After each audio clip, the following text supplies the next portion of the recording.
Welcome back to the Mental Money Podcast. I'm your host, Rossi. Today, I've got another great topic to speak to you just after the intro, so stay tuned.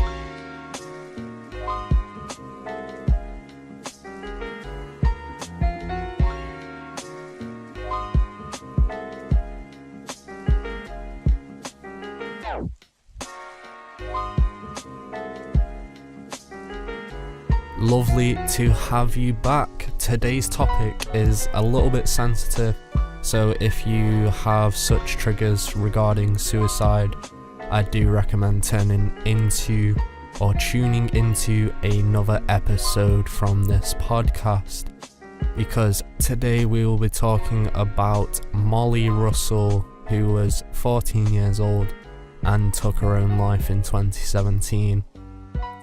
This was after viewing disturbing content about suicide on social media, specifically Instagram. So, this is again a very sensitive topic, but one I thought we needed to cover, because the situation we are at with mental health being portrayed as a trend on social media is absolutely disgraceful and shouldn't really be allowed.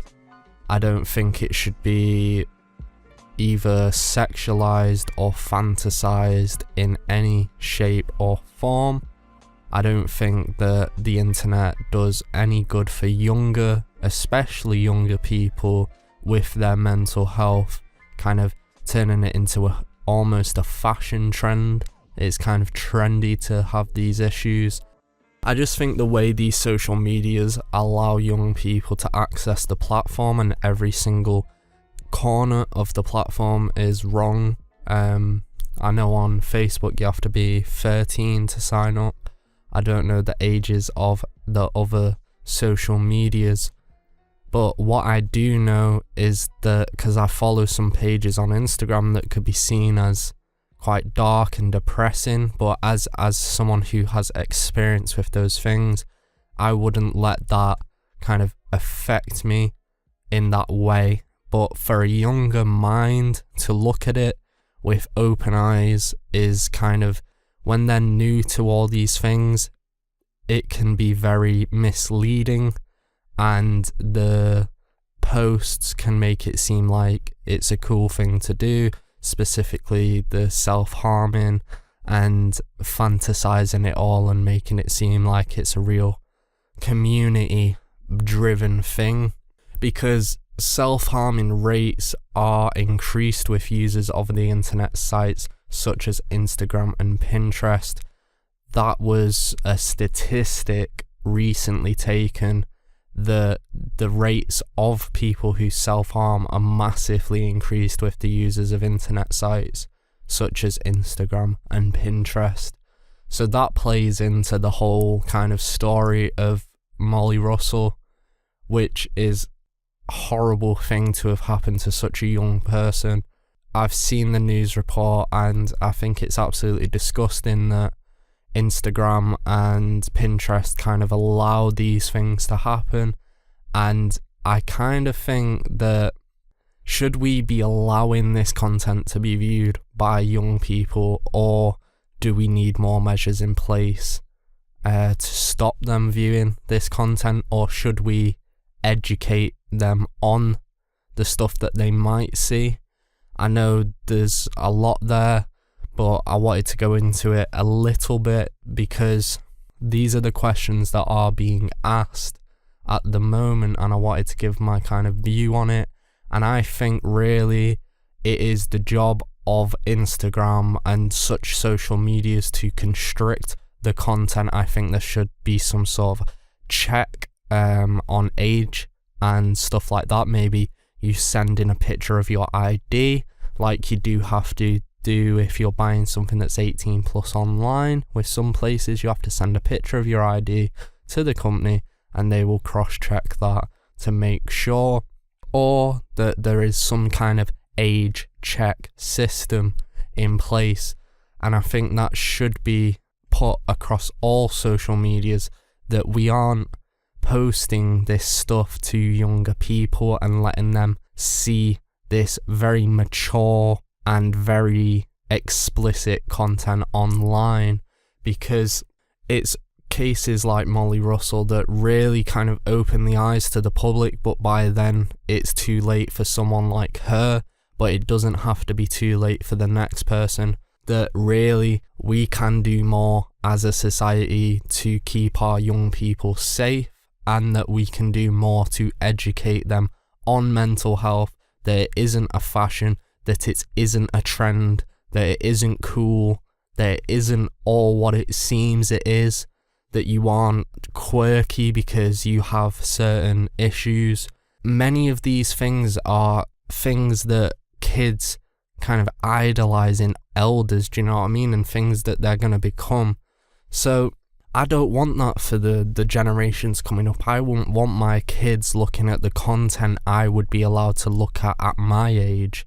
If they're 14 years old and I'm 30 years old, say, would I want them to be able to view the exact same stuff as me? And I would say no. I genuinely would not want them viewing that type of content, because I know as a kid, my mum wouldn't let me buy certain age video games that were 18 and I would say 11, or I was even up till quite a big age, like 14, 15, I wasn't allowed to watch 18 movies or mature movies or anything really that she thought would damage me as a person or my mind or my view on the world too early. You don't want to infect the kid's mind, you know, and you don't want to be that person to destroy that kid's kind of ideal views on the world too soon, because we all know the bubble bursts at some point, but it doesn't have to happen for these kids, because that is what they are. They are teenagers, but they're still kids, and it's really sad to see something like this be brought back into the news, and I hate that it has to be a topic. I think these guidelines should be put in place already. I think they should have been put in place as the site started up.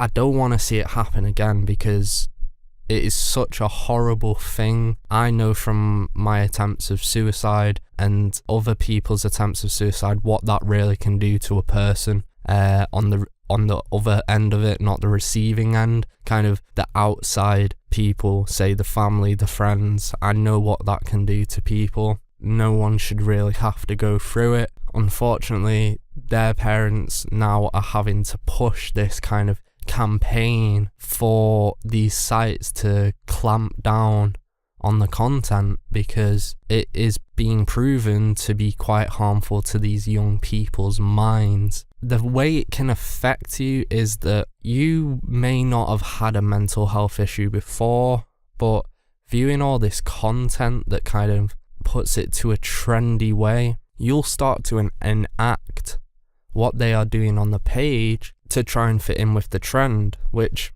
I get is a whole part of growing up, like you're trying to fit in, find your place, but that isn't the right place. That isn't a healthy place. That isn't a place where you'd want your kid to kind of fall into, and I don't think we should be allowing it as a society. I don't think we talk about it enough, and I don't think we're pushing on the right agendas for young people. We're just making it harder and harder on the younger generations. There's really nothing more to say about it other than it's a terrible thing that has happened, and I can't believe these social media sites aren't claiming responsibility in any shape, way or form, and that I really, really hope that this gets resolved, because it can't ever be resolved for the parents of Molly Russell, but it can be stopped from happening again. So that's all I have for this episode. I just really wanted to talk about this topic. I know it's a bit sensitive, but I feel like it needed talking about, and I think it needed including, just out of respect. So thank you so much for tuning in to today's episode. I will be back tomorrow with another episode of The Mental Manny. I'll see you guys next time.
less than fashionable cubbyhole at the San Francisco Examiner.